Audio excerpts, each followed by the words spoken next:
Hello, friends, and welcome to World Build with Us, the podcast where we create fantastical worlds with help from you, our listeners. My name is Rob Hilferty, and I'm here with my co-hosts Daniel Quinn and Courtney Staples. On today's episode, we are finishing out part 4, the final part for regular listeners anyway, of our long form series that we begin each year with. And today we're finishing out The World Under the Veil of Rains. Now, of course, this is the 4th part in our 4-part series. So if this is your first time listening, you definitely want to go back and listen to parts 1 through 3, or maybe just 1. I don't know. You figure it out and then tell us how it went if you decide to skip around, jump around. It's fine. Anyway, before we dive right into it, we of course have to acknowledge all of the beautiful things that make this show work, including you guys. So if you want us to build your world, you can always go to our website, worldbuildwithus.com, where you can click the link, follow some instructions, and within a reasonable amount of time, we'll be building your world. If you want to follow us on social media, we're also on YouTube. So go ahead and subscribe and do all the YouTube stuff. Or you can go ahead and follow us on Twitter at Let's World Build. If you want to come join our Discord and talk to us more directly, there's a link for that in the description. And if you're feeling particularly generous or just want access to part 5 of this particular long form series through the Aphid Lounge, you can do so by giving us money on Patreon and supporting the podcast. And we want to thank all of our patrons for their continued support throughout the year, and welcome to the newest patron, Bjorn. So Bjorn, thank you so much for your contributions. And with all that out of the way, let's go ahead and dive right back into the episode, where last time we rolled our first twist of the year, which was add some Cillian Murphy. So Courtney, considering that you're the one who added that twist to our twist list, how did you reconcile by adding more Cillian Murphy? Yeah, so this was never supposed to be a twist, but I guess we have to live with it now. So Rob, back in part 2 of this, you had introduced your otter clan and mentioned that they might use shellfish as tools and weapons. And I got to thinking, how about how in Peaky Blinders, starring Cillian Murphy, that gang wears hats with razor blades sewn into the inner hem or stitching or whatever. Oh boy. So they can, walk around looking unarmed, but in reality, they can take their hats off and use them to cut people up. So in my mind, your River Clan otter people have the same thing, but the razors are shells. Or maybe it's like a sub-faction that's this gang. So it's not like super twisty, but I just wanted to include that and give your otter clan a darker side, perhaps. Okay, so instead of Peaky Blinders, because they're otters, are we going to call them the Squeaky Blinders? Aww. It's a romp of squeaky blinders, y'all. Be careful. That's adorable. No, I actually like this idea, and I do like a more rough and tumble edge, because like I always love a more multifaceted like kind of faction and stuff like that, and the idea that you have this kind of like brutish, and also like the idea that you're using like razor clam shells is like razor blades. That's a fun little touch as well. So I dig it. I'm down for something like this for sure. All right, cool. Also, how dare you say that it's not supposed to be a twist? It's always meant to be a twist. I like the kind of metaphorical take on it, which is nice, because I almost went rather literal with the twist. Oh yeah. Oh, do you go on? Yeah. Well, I was just thinking about the actor himself, like, and what he is like. My favorite movie is 28 Days Later, and I haven't seen Peaky Blinders, so I really need to watch that. It's good. It's quite good. It's okay. Yeah, I think it's good. I think it's better than okay. There was like a certain level of like edgelord-neediness cheese to it that I didn't care for, but. Oh, see, but yeah, I think that's a big difference between you and I, Courtney, is that I appreciate a good amount of cheese every now and then, Yeah, I don't really do edge. I don't know. I'm too anti-edge, anti-cheese. She's more of a classic vampire. Yeah. Daniel, continue on with your. So how did we add the edged cheekbones of Cillian Murphy into our twist this time? That's what I was gonna say. Like, as an actor, when I watched 20 Days Later, he always struck me as a character who was simultaneously, I don't want to say like unearthly, but strange in a not. He's not like the protagonist in Walking Dead, for example, that cowboy-esque character, he's not like your hard-edged kind of like man's man sort of dude. There's a sort of mystery to him, and in those cheekbones, a sort of like mystique almost. And I think 20 days later, he comes out like he's like a beard, he's all messed up and everything. And then throughout the movie, he like shaves and he gets more sleek and more in control as the movie goes on. And towards the end, he becomes so in control that he's as unhinged as the zombies. I remember towards the end, like you see him drenched in rain and he's looking through the window and he's in the military installation. And so I wanted to transfer that sense of control and mystery and like charisma almost to the zombie leader that we have that's drawing everyone together to characterize him that way. So it's like the reason why he's able to call these people together isn't purely magical, but maybe also a sense of charisma to him. Okay. Ooh, that's fun. He just has like the sexiest cheekbones you've ever seen. Basically, I'm just saying give him sexy cheekbones. That's all I'm saying. That's fair. That's a lot of words for that. Yeah. See, honestly, this is what I love about the Cillian Murphy prompt is that we can be as literal or as metaphorical as we'd like. I mean, like we've boiled it down to cheekbones and a hat. And like, basically erasers. Yeah, exactly. And I'm totally fine with that. I too took a very different approach when it comes to Cillian Murphy because Cillian Murphy plays one of my favorite Batman villains of all time in I think it's Jonathan Crane, or aka the Scarecrow in the Batman movies, the Dark Knight movies rather. And I'm just a big fan of the Scarecrow in general. I love his background. I love the idea that he's using fear as a kind of like weapon. Like that's just a cool thing.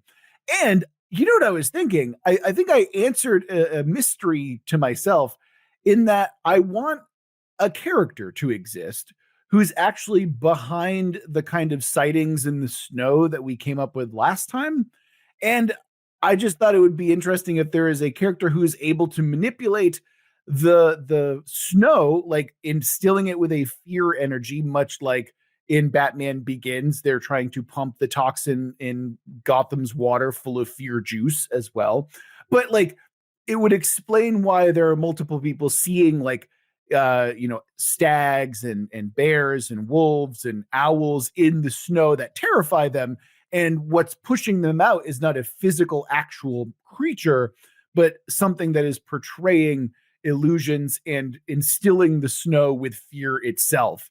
Because we had life within the rains, so why not fear within the snow? I thought that'd be a fun kind of way to reconcile it, and also toss in a little Cillian Murphy stuff, you know? No, I like that. That is an interesting contrast, like you said. And I'm curious, like if what the people see in the snow and the blizzard, if that relates to like their own inner fears, or if it relates to their own clan or a random thing that they see that's, something scary. Mm-hmm. If we keep with the strictness of it being a Scarecrow analog, then it'd be like their deepest fears. But frankly, I'm cool with anything at this point because mostly I'm just interested in spooking people with snow. Do you see this phenomenon being organized by like a figure in particular? That's kind of my thought. Like I'm open to interpretation, but that is how my brain initially kind of came to that idea. And it might not even necessarily be connected with druids, but considering that it is a weather manipulation thing, it could be and probably is.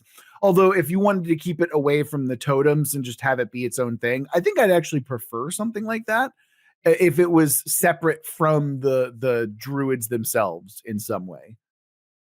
Yeah, because we've had so many druid adjacent things, right? Mm-hmm. Yeah. Right. And that's not a bad thing considering that we have a world that's based on archdruids. But I think that having something that situates itself either in between or adjacent to or in conflict of the druids in some way that are separate from the traditional magic that we're used to, I think that'd be fun and kind of interesting to see it done that way.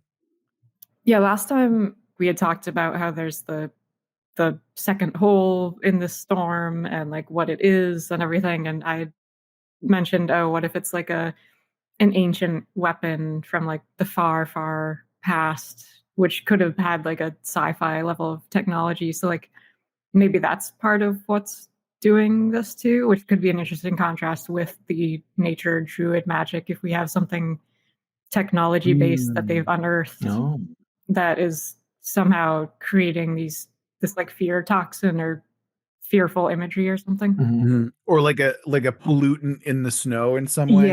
Yeah. Okay. Yeah, that's cool. Like we have a division, like two, so we kind of established two sides of the coin. Like even on the one side, the people who are not of the dead and being led by this particular Cillian Murphy figure, they have their own infighting, right? And they're trying to survive in the storms. But this gives us a chance to say, okay, well, there's this division between those two sides, but what's actually happening? So like they have their own mythology about how this hole was created, and we have a history of a kind of a tenuous history of these druids sacrificing themselves to be working against it.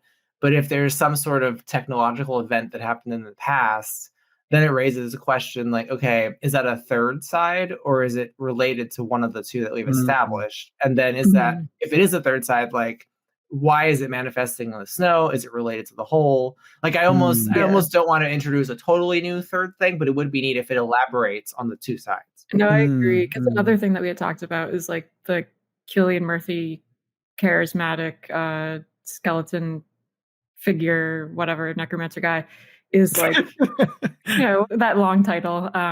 I think we went with like Shepherd of Rot last time, but that sounds a little better. I don't know. I think we could go with yours. I think it might, like barely fit on a nameplate, but I think we could make it work. That can be the title of the episode. Oh, please let that be the title of the episode. Cillian Murphy looking bony guy. Like, yeah, that's what we want to do. Perfect. We had talked about like how he's probably heading to that second hole, so maybe like he's drawn to that technology in some way for some reason. Like the white hole that we established. Yeah. Right. As opposed to the black hole. Like, yes, yeah. Yeah, or like initially we had thought like, oh, he's heading toward the city that's going to be disappearing soon. The weather control. Yeah. But then like I had also mentioned, oh, what if he's actually heading past that city to the north? We could do two. We could say that they're related, like, because the north we have the white hole, it's spewing crap out, right? And we know the city is the place where you prognosticate about the weather, and it has some sense of control. Now I don't know if it's the prognostication is really all that city offers, or if it has some extra technology behind that.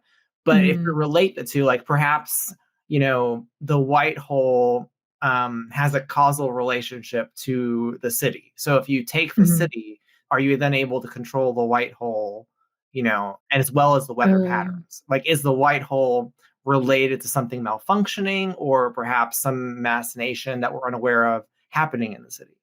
I see what you mean. Like maybe there is some linked technology that's there that maybe the cartographers in that city don't exactly know what it is, but like they kind of mess with it a little bit, and maybe it's useful for weather prediction, so that helps them. But the actual purpose is tied to whatever the white hole situation is. Right. Because I think if we can tether these together, even if they tell different stories, then we're not expanding the variables. We're just like filling them in. Yeah, agreed. I think I've got a way that we can square this a little bit. So I'm definitely getting like the Stand vibes a little bit from this right now, in that there's like, hey, there's a man in a black hat. We got to go meet him in the desert and we're going to fight.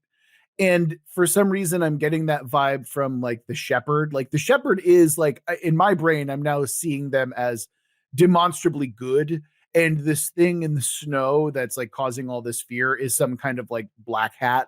And so the shepherd is bringing the congregation through this. And yeah, maybe we can stop in the city to pick something up. And it's like, we're not here to attack. We're not here to do this, but like they're going to see it as an attacking force. Yeah. And in the confusion, they're like, we're here to grab this piece of technology so I can go ahead and drive it through the heart of this thing in the snow, and because the narrative focus or the eye is not within the shepherd, they'll see it as, well, we're extra fucked because we have blizzards from the north coming in and we've got undead from the south coming in, and we're sandwiched in between. It's cataclysmic. To them, it's horror, But in reality, you're just watching an unknowable force attempt to vanquish an ancient evil, right? Which I think is kind of an interesting thing that seems like it's like the world that we've created is almost incidental to the grander plot that's kind of working itself. And, you're just watching this aftermath of the events. Right. Especially because we had established last time that all those leaders are in the city currently because of that what was it, election or crowning of a new leader in that city, and the gift that was poorly received. And now everybody's kind of stuck there. And to have imagine if all of our world leaders were in one city, and then all of a sudden there's a mega apocalyptic level storm and a giant roving band of effectively undead coming at it from both. That's pretty terrifying. Yeah. Plus, if we center the narrative in the city itself, then you create a powder keg, and it's a really interesting setting for the world at large. I'd also like to say perhaps that another Cillian Murphy thing we can draw in. We have on the one hand the aesthetic, that's what I'm adding, but I think also if we take a little bit of Oppenheimer, we could change his motivations. He could be trying to solve a problem with a heavy hand, in the same way that we may have solved a problem in the past. And so maybe his intentions are utilitarian, right? But to those who don't understand the far off outcome, it seems horrible. So maybe his arrival at the city would be catastrophic, but what he has to do in the end could be good, Right. Like he has to take the item that Courtney was kind of alluding to that allows for the prognostication of the weather. However, in doing so, he effectively dooms the city, but in reality, he's actually saving the world or saving, the humanity at large or something like that. So you get that kind of, he did something there's some level of conflict because he recognizes that he is effectively killing the city or completely weakening it in a very powerful way. Yeah.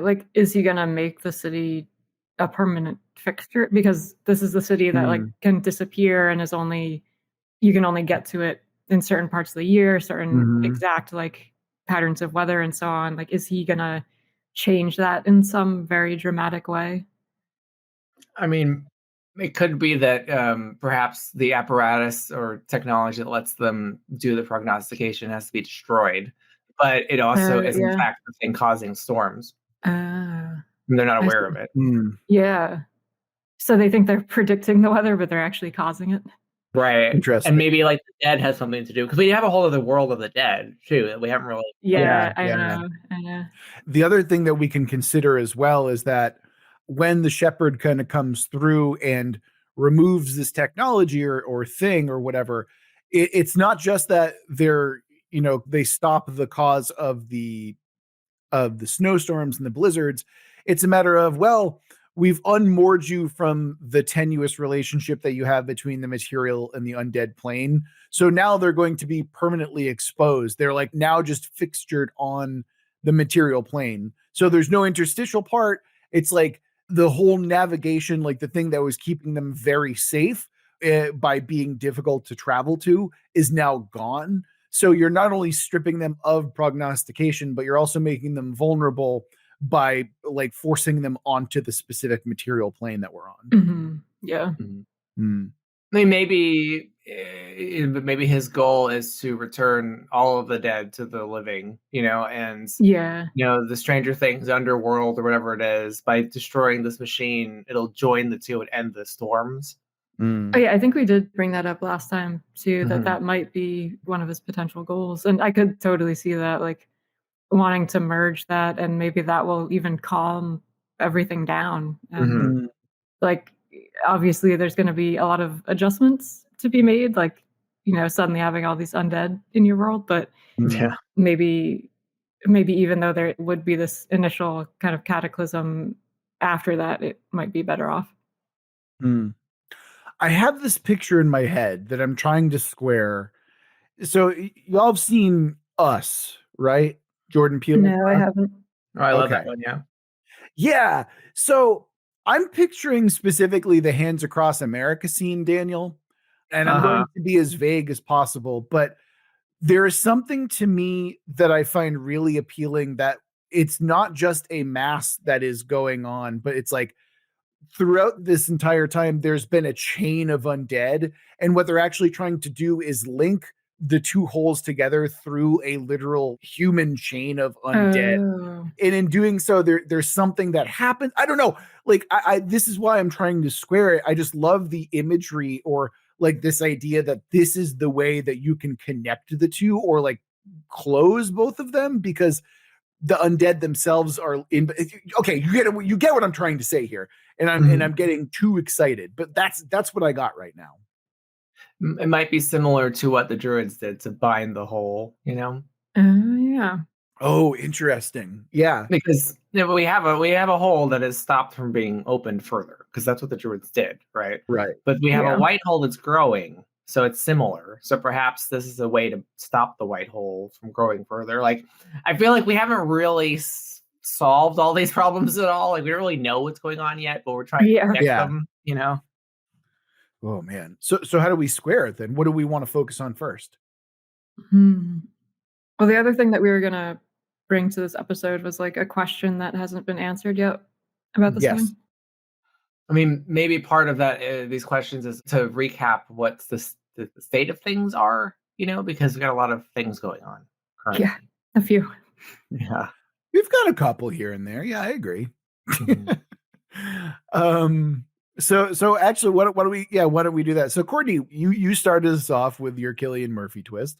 So why don't you tell us what your question is that we have to answer, and maybe so we can tie some dangling cables together.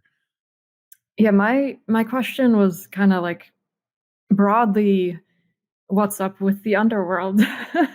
But more specifically, like what happens to the dead when they are deposited in the maelstrom hole? Like, how does that work? Did they just fall and hit the ground down there and like come to as a live undead kind of thing? Like, what happens in that process?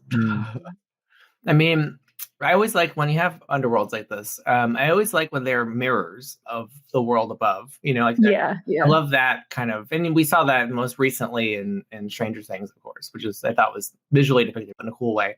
But it's been done a million times. But what I like perhaps the idea that when they're thrown through, you know, they're in another place where they can maybe resume their lives in a way that's different than ours. But when we get glimpses into that world, like through the, like we were saying, the interstitial kind of like crossover, we're seeing a slice of it. We're not seeing what they're actually experiencing.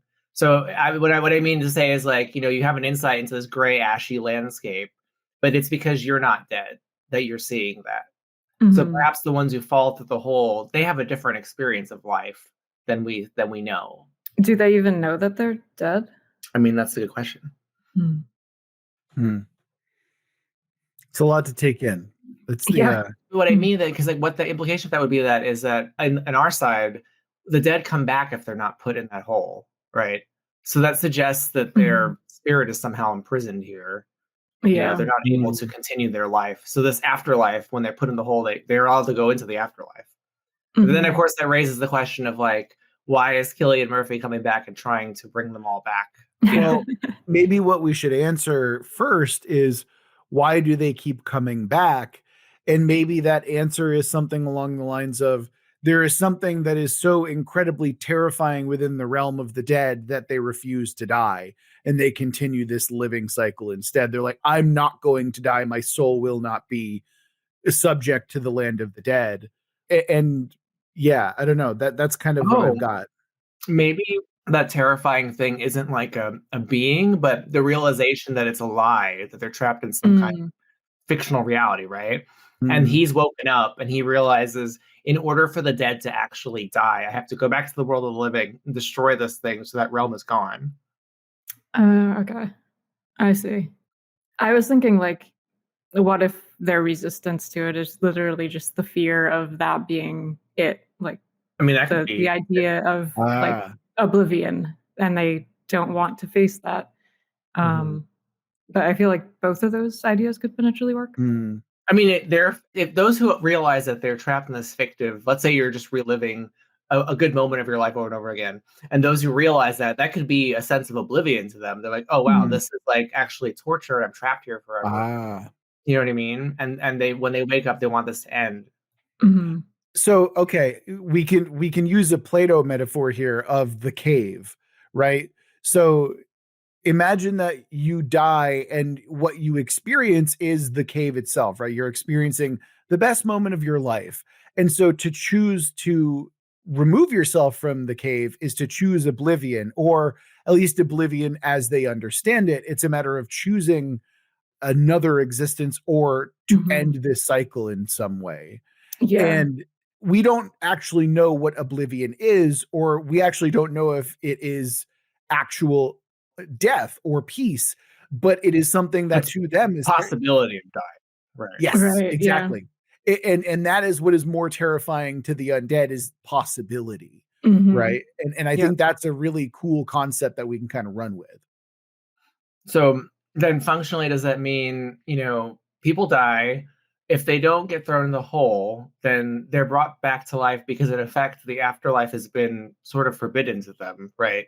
They come back to life in their body, but they don't have any consciousness because they're trapped in the afterlife. If they're thrown in the hole, they are living that memory forever unless someone like our Cillian Murphy character wakes them up so that he can try and have them complete this quest to destroy the afterlife, the fake afterlife. Well, what... So this makes me question, right?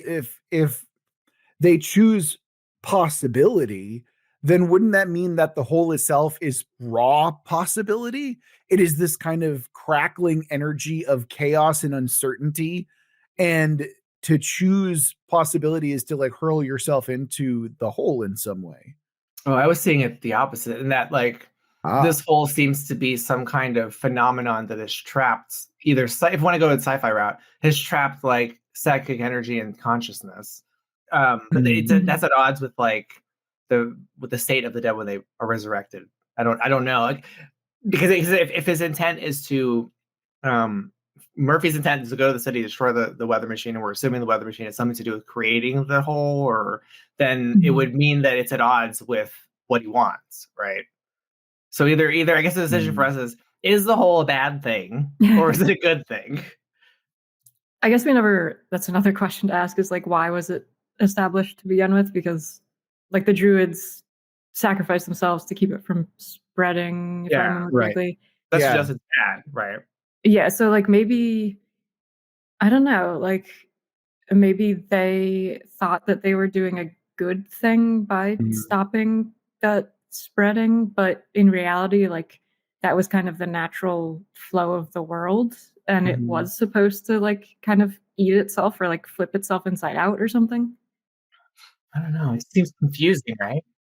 Yeah, I'm a bit wary of that because I feel like we draw from that well often enough where I'm like, it's like one of those things where it's like, oh, bad thing was good or supposed to happen the whole time. It's like, okay, like especially if it's like a long established type thing as well. Yeah, so like, we could walk through it slowly. Let's say, okay, all bad or good. As we're saying, it's bad, right?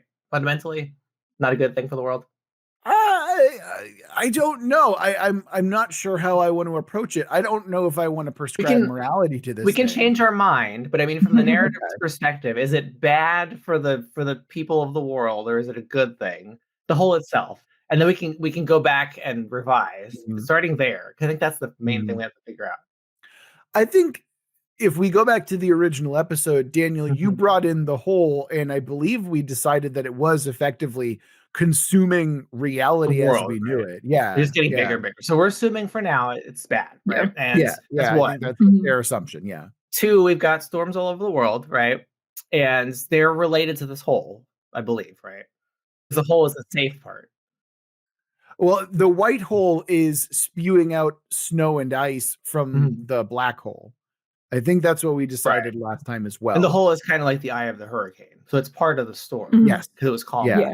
So we know the white hole and the black hole, they're part of this giant ass storm. And we know that the black hole's bad. Okay. That's those things we've decided. Right? Two, we know that when you die unless you get thrown in the hole, you come back and you're like a zombie, right? Mm-hmm. Related to the rainstorms that bring life, which is the result of your stag person, I believe, sacrificing themselves and imbuing the world with that magic. Yes. So then that means that people going in the hole is bad, right? Or at least we don't know what that means for people. It's bad from people's perspective on the world because they've got zombies rising up as a result. Yeah. I thought that we established that if you toss a corpse into the hole, then that's the only way you can ensure that they're not resurrected. Oh, right. So maybe here's where the question of what its purpose is can be raised, because it keeps them dead if they fall in there. But how about this? Okay, sorry, I'm meandering, but how about this? It keeps them dead, right? But is it because it's trapping their spirits instead of letting them pass on? Oh, yeah. Ooh, okay. Hold on.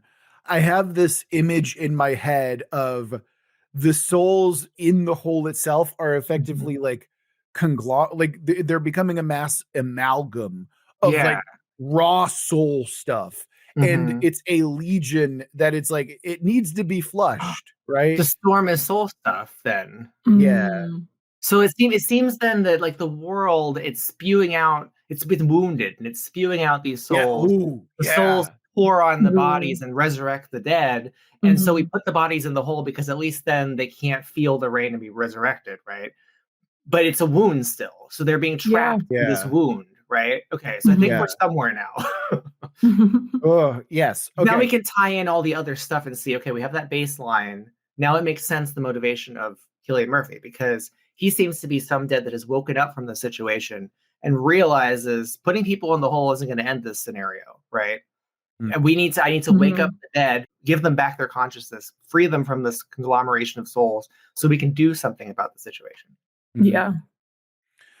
Now I'm seeing the kind of amalgam as like, if not a big bad, then like a monstrous force, right? Like imagine like a Leviathan, but made up of amalgamations of soul stuff. And I'm not saying like it's easy, like, oh, look, it's just like a fluid goop. No. I kind of want this thing to be like Legion from Castlevania, where it's like you can see all the individual limbs and pieces, and it looks painful, but it's like an ephemeral, ethereal type of amalgamation as well. But it's just like, yeah, it looks like it's painful to be stuck together in that way. It's like two wounds. You've got like one wound spewing out blood and one other wound that's a hole, a gaping hole full of blood. Right. It's more like a reification of like the wound as metaphor. You know what I mean? It's like, oh, the world is wounded, and then this is like the wound itself, you know? Like you can even like call it the wounded as a thing or something like that. You know what I mean? So then is the white hole the result of the tinkering of the people in the city? We know that the druids dealt with the black hole, right? They sacrificed themselves to stop the wound from getting bigger. Right. White hole is growing currently. So is that the current story? Like the people in the city are like, oh, this is bad, but we have the tech to understand, the prognosticate, but we can't really control that storm. It's getting worse and worse. I feel like we're perhaps giving a little bit too much credit to the city when it comes to the white hole stuff, because in my brain I see them farther away from the white hole than they are close to it. You know what I mean? It's far away. Yeah. So I feel like we should probably keep them out of it in some way and keep it separate to its own cosmology. So not linked in any way to that? Not to the city. I think that we should keep it worldly and perhaps connected to any of the other massive connections that we have available. But I think that we leave the city out of it and leave it as an incidental kind of like, what's the word I'm looking for? Actually, yeah. I mean, that's basically what we can do, is that the shepherd sees the thing that the city has as a way to finally close and heal the world, right? In some way. But I like the idea that it's incidental and not malicious. Like the idea that the city just so happens to have this thing is like, oh yeah, no, you built your civilization around it not knowing what it is, but we actually need it now. So I'm here to take it. You're like, that to me is a lot more interesting than like them being the outright villains. Because yeah, I then, mean, I don't mean to suggest they're villains. I just mean to yeah, suggest like they have this tech that they've used to like prognosticate, and perhaps right. their use of it has caused incidentally other things to happen. Yeah. The white hole. Yeah. Yeah, Okay, yeah, Exactly. Yeah. That's what I was saying before too. Yeah. yeah, yeah. okay. It's in line with what you're saying. Maybe the more you use it, it creates wounds, and maybe so that's a metaphor for like the more you try to master the earth, the more you break it. Right. Yeah. And what we were talking about previously is like I had mentioned pollutants, and I feel like that's something that we can talk about as well, as we can have like an industrial, like kind of like they could represent industry or like the disrespect of the earth or of nature in general in some way as well, which is actually very interesting when you consider how important the natural world is in the druidic world, you know? Hmm. Interesting. Yeah. Okay. Yeah, we've got some stuff. We've got some really interesting stuff here. So Daniel, what was the question that you had that you wanted to answer? I think we've answered that, and that was about the motivation of the city and the villain, basically. Yeah. Okay. Yeah, we've got that for sure. The city is really, these are people just doing their own politicking, using the resources they have at their disposal, and it happens to cause larger problems, you know? Yeah. Right. And I love the idea that their problems like make them blind to the larger problems. You know, it's like, because remember the whole scenario that we concocted last time was like, oh, you know, like they killed the previous ruler and they're afraid of getting caught. Like they're hyper focused on their situation and they're missing the literal apocalypse that's happening around them, you know? Right. And I think that's somewhat apt in a lot of ways. Yeah. Yeah. But yeah, I mean that's good. I mean, my question doesn't help answer any of these questions. That's the problem.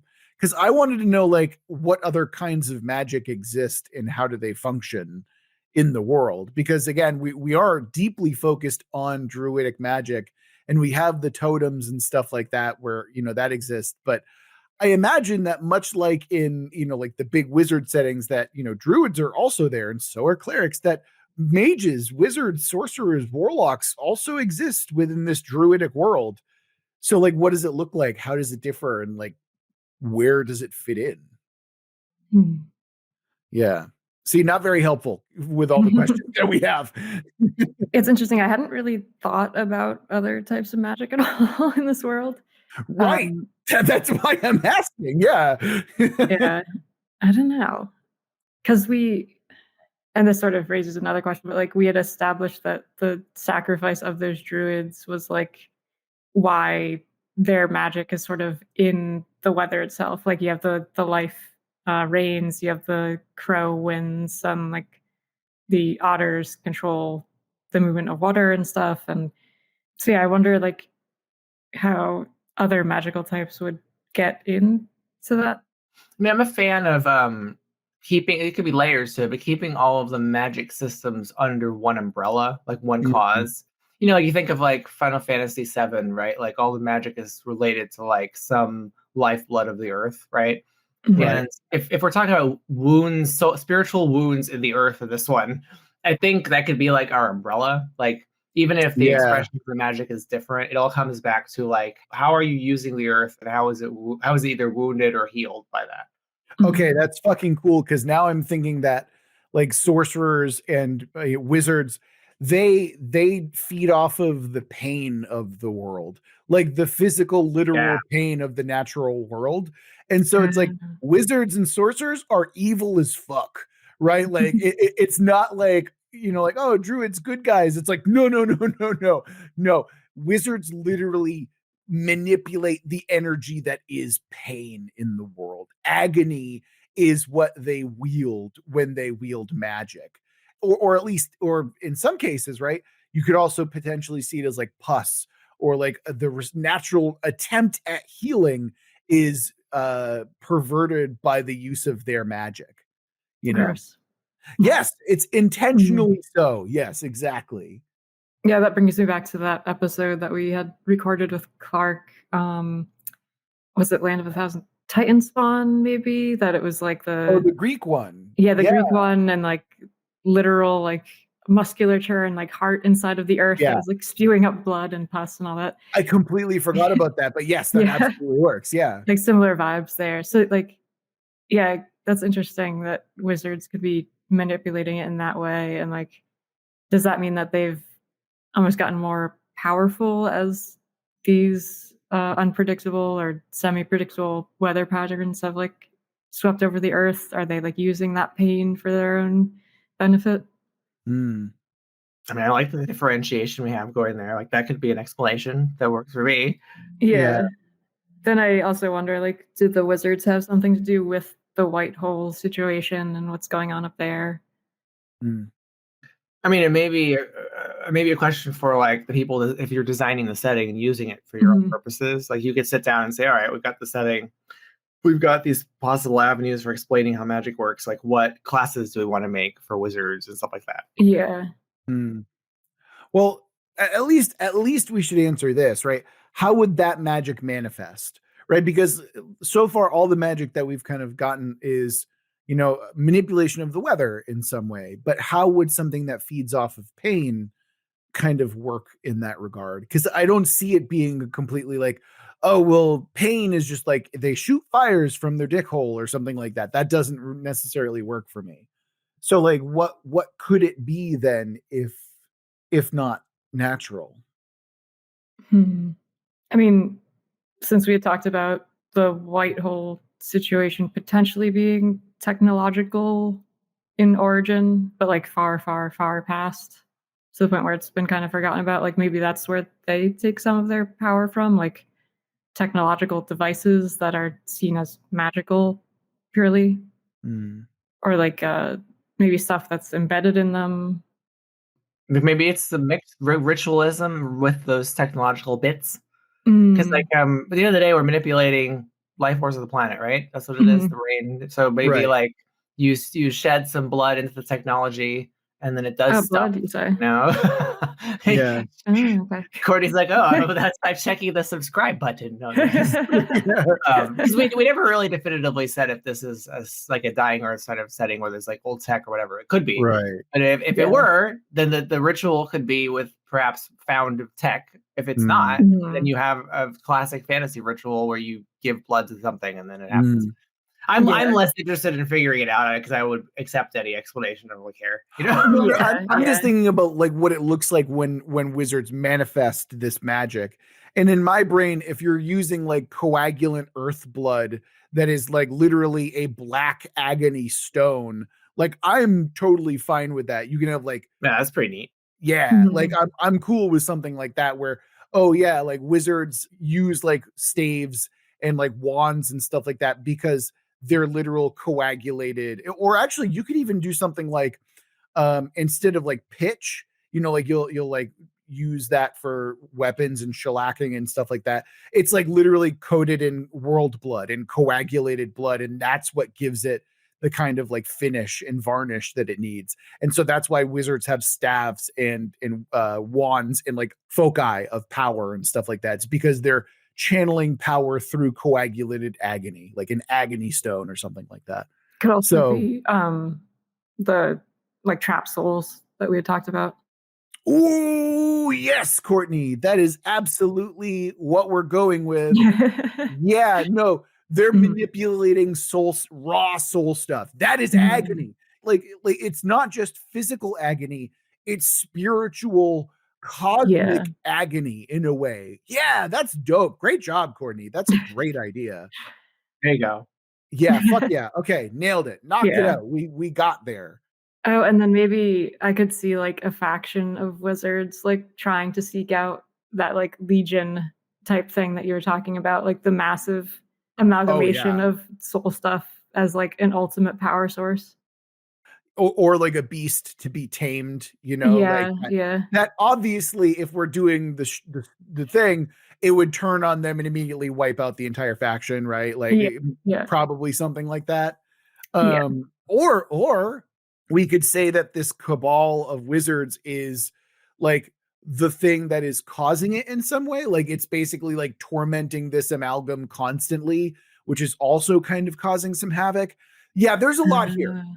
I wonder then if like the wizards are that secret council that was behind the death of that leader and behind the the gift that's trapping, and maybe for some reason like them trapping the leaders in that city is like part of their master plan. Yeah, there we go. It's all coming up Millhouse. Absolutely. And yeah. Maybe most people, see the Cillian Murphy necromancer skeletal guy, shepherd, and think like, oh fuck, it's an army of zombies approaching, but the secret council is like, oh fuck, they're probably coming for us, aren't they? Like, and he probably is. Yeah. Okay. So if Cillian Murphy represents the kind of undead that are coming to end the pain of the world, can we just call him the Painless or something like that? Like that sounds like a cool title that you can give someone who's coming to like literally put an end to the world's pain. Of course, now it feels like an Old Yeller situation where it's just like trying to put it out of its misery, God. Well, you had a good run, Earth. Time to take you out back with the shotgun. I mean, yeah, pretty much. You had a good couple billion years in you. All right, come on. Oh my God, I don't know where we go from there, so I suppose we just end it, right?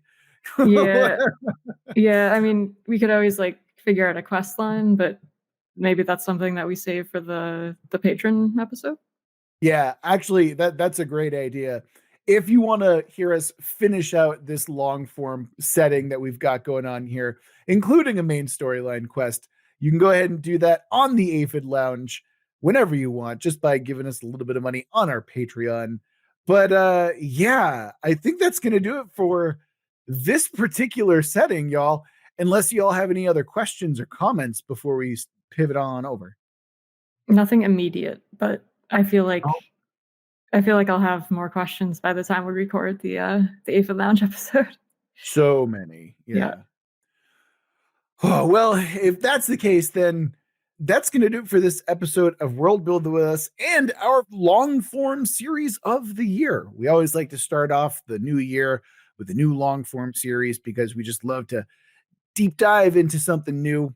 But next time we'll be back to listener generated prompts. And remember that if you want us to build your world, you can always go to our website, worldbuildwithus.com, where you can click the link, follow some instructions, and within a reasonable amount of time, we'll be building your world.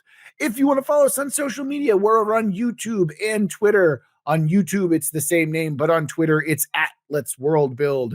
So you can go ahead and follow us there for all sorts of fun things. If you want to come talk to us more directly, you can go ahead and do so on our Discord, where we talk about world building and how fucking cold it's been lately, among other things. So come chat with us over there. Just be part of the community. It's always a pleasure to see new people. Always a pleasure to hear about new worlds. And if you're feeling particularly generous, you can always give us money over on Patreon, where you get access to sweet, sweet patron-only goodies like the Aphid Lounge, our patron-only podcast that we do roughly every month, and other stuff. Like if you want 2 episodes for your prompt that you send into us, you do it through patronage. And that's going to do for this episode of World Build with us. Remember that we love you very much. We're going to get through this together. Until next week.